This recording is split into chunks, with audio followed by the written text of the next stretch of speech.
Yes, Projan Media nateera gwe mukutu ku YouTube gwokka gwolina okuba nga weesiga okufuna amawulire agaakagwawo ate ageesigika. Nze nagamba Projan Media tetukola lugambo, ffe tugenda ddala ku ground tukuwa ekintu kyennyini ekituufu.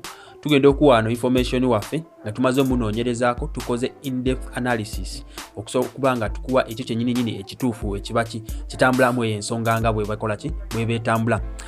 Projan Media olunaku olwaleero gwano agaakagwawo essaawa zino ge mawulire aga Ghetto Kids. Ghetto Kids mabegakawo ennyumba yaabwe yali egenda nga bagenda gitunda, bagenda gibagulako oba nanyini agala gitwala olw'ensonga nti yali ababanja ssente, balance yali abula ku ssente ze bali balina okuba nga bagula ennyumba eyo. Ngera batambula mu bifo bingi nga bagezako fundraising, bagezako basondera ssente okusobola okuba nga kizibu kye baali balimu ennyumba yaabwe obutakola ki obutatwalibwa. Ngera batukira ebintu bingi, batuka ku TV ezisinga, batuuka ku bantu Ssekinnoomu, batukako mu Parliament ya Uganda. Kyaddaaki entuyo zaabwe tezigendedde bwerere oba okutambula kwabwe oba okusaba obuyambi kwabwe tekugendedde bwerere. Abantu basobodde okuba nga abaanukula bano abaana okubeera nga ekizibu kye balimu basobola okuba nga babayambako. Ng'era leero olunaku olwaleero Parliament ya Uganda yasobola okuba nga oba Rebecca Kadaga, Right Honorable Kadaga alitwala Kadaga yasobola okuba nga abayamba kuba ono yakulira olukiiko olukulu olw'eggwanga Uganda, Parliament of Uganda, yasobola okuba nga abayamba n'abawa miliyoni 14. Ng'era ndowooza ebalance abadde asigaddeyo okuba nga banunula ennyumba yaabwe obutatwalibwa.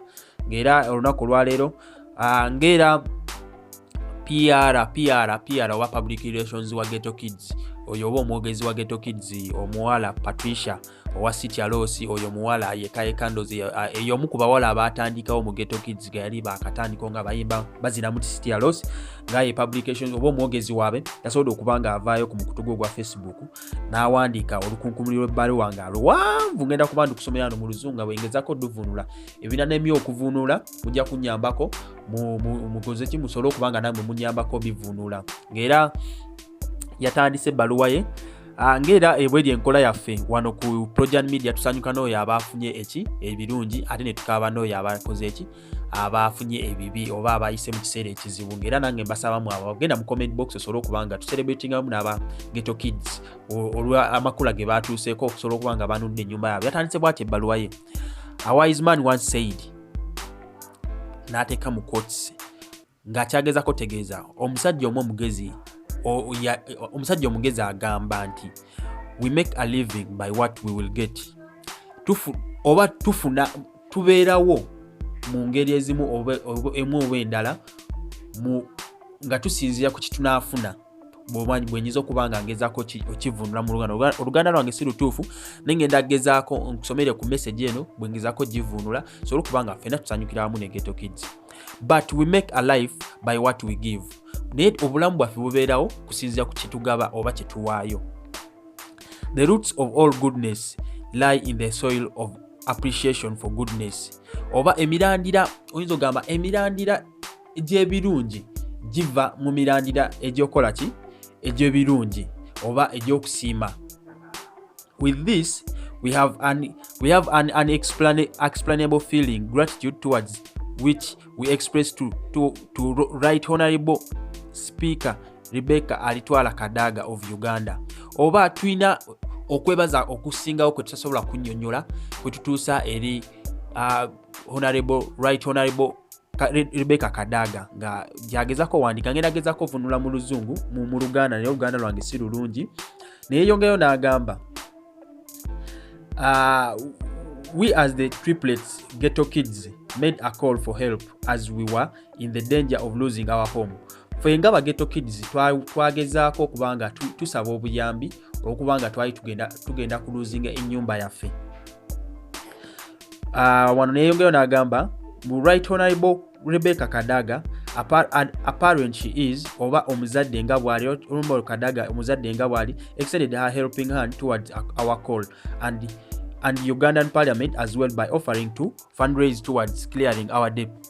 It shall always be remembered and shall be engraved onto us as the triplets Ghetto Kids that Right Honorable Speaker Rebecca Kadaga and the 10th Parliament have offered to put a roof under our heads. Nti kinajjukirwa nti Right Honorable Rebecca Kadaga ne Parliament ya Uganda okutwaliza wamu bawaayo okolaki okuyamba kwabe okusobola okubanga batufunira amaka oba tununula amaka gaffe. Gundi bwagezaako kolaki bwagezaako okunyonyola nga PR nayongeyo n'agamba we shall forever be grateful for this. Tunasiimanga kino ebbanga lyonna. No words can really describe how much joy we have for this. Tewali bigambo biyinza kunnyonnyola essanyu lye tulina oba okujaganya kwe tulina ku ssaawa zino. Oyo ye Patricia yagezaako okunyonnyola neyongeyo n'agamba mbu this has motivated us even more to take our talents to even more greatness and work harder. Kino kitwongeza amaanyi okubanga tukola nnyo okutunula ebitone byaffe. We want to make a pledge to the Ugandan Parliament and Uganda at large that we shall always raise the Ugandan flag very up high. Twagala okuwaayo oba twagala tweweeyo okusuubiza kwaffe. Tugenda gezaako kubanga tusitula ebendera ya Uganda waggulu nnyo okusinga bulijjo we twali tugisitudde. We would like to thank everyone who has been part of this course. Twagala twebaze buli omu abadde kitundu ku kino kye tutuuseeko gana amakula ge tutuuseeko. Artists, media personalities, bloggers, comedians, fellow dancers, Freedom City management, not forgetting you, our beloved fans. To the end, we love you all and may the Almighty God bless you. Na mamaliza ngagamba nti atusabidde emikisa abadde babasabira emikisa naawe gufaani waabali eyo gwabadde abasabira ebintu ebirungi naawe ayongedde okwebaza okubeera nga wabayambye okubanga ekirooto kyabwe kituukire ekyokununula ennyumba yaabwe. Wabula abantu bangi abavuddeyo nga basobola okubanga babayozaayoza Douglas Banganda Bekopost yawo asobola okubeera nga nabo abakoze ki abayozaayoza. Tulabeko bantu bangi ba Victor Kamenyo baani bonna media personalities bonna naffe wano Projan Media TV nyongera with authority nyongera nga nti Ghetto Kids congratulations mwebale kyemutuuseeko era musobola okubanga mututula ebitonola ebirala ebiri eyo wansi mu ghetto nga bwe muzze mubadde mukikola n'okuliftinga Ugandan flag nga bwe mubadde muzze mukikola mu mawanga ag'enjawulo. Mwebale nnyo okwekumya Projan Media.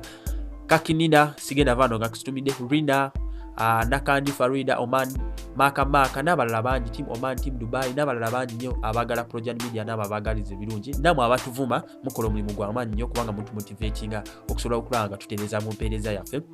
Nze nakusuubiza buli kimu tujja kikola olw'okubanga gwe faani waffe oba gwagobera Projan Media TV. Mwebale nnyo mwebalire ddala.